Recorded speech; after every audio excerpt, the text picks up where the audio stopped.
How is it going, guys? Welcome back to the channel. We took a little break last week for the holidays, but we are back, and today we're gonna be talking about 5 things I love about the FRS and basically some of the reasons why I bought the car. Hopefully this will help some of you guys that are on the fence about it and help sway you in the right direction.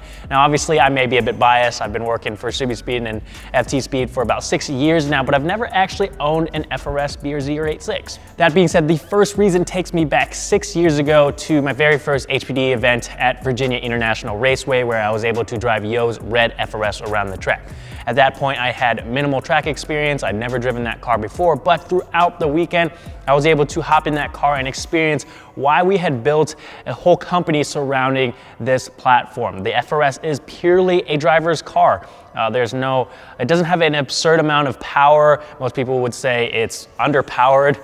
There's no luxurious interior. There's no fancy technology that's gonna make you go faster around the track. But this car is a testament to the fact that you don't need all those things to create a wonderful driving experience, which is why reason number 1 is that it's just a blast to drive. That day I was passing brand new BMW M3s, Porsche 911s, cars that I would never be able to afford, all while driving a little FRS that's basically just an economical sports car.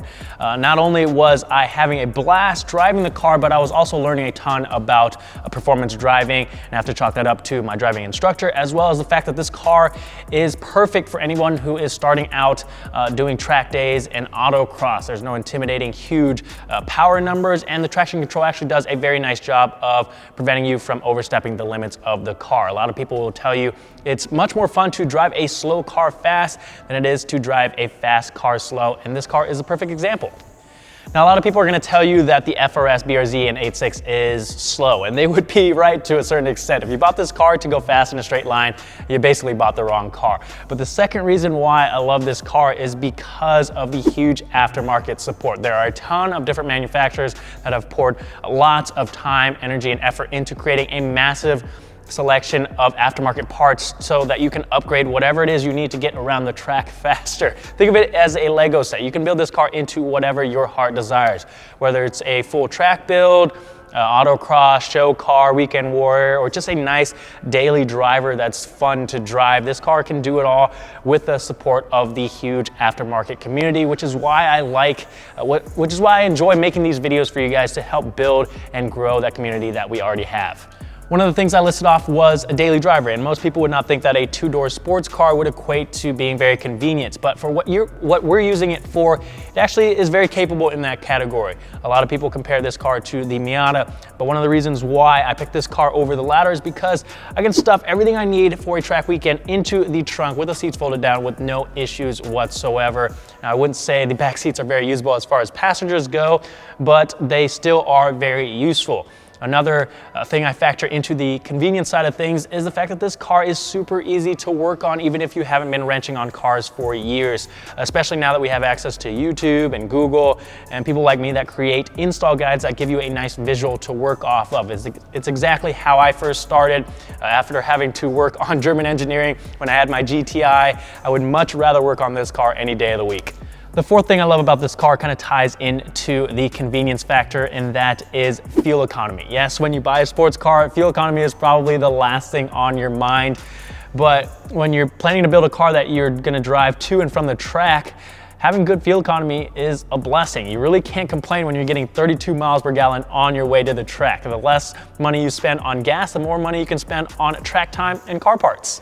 And that's gonna bring me to the last thing, which is the fact that these cars can be had for pretty cheap. Obviously, that's gonna be relative to your situation, but we'll take a look at this one. For example, this is a 2014 FRS. It's a previous salvage title with about 55,000 miles on it, and I picked it up for just under $7,000. A lot of people would think that is fairly inexpensive, and others would think it might be a little bit too expensive. Now, it's nowhere near perfect. There's some damage on the rear quarter panel. The front bumper has been beat to hell, but it runs and drives well, and that is exactly what I need for the track car. Now, obviously, if you're looking to build a show car or you want something cleaner, it's gonna bring up that cost quite a bit, but you're still probably only looking at about $12,000 to $15,000 for something nice, and I would say that's still fairly reasonable. There you have it, guys. Those are 5 things that I love about the FRS. I'm honestly never gonna forget that first track day I had in one of these cars. That feeling that I got driving the car around the track was one of the main reasons why I picked this car over some of the other options that I had.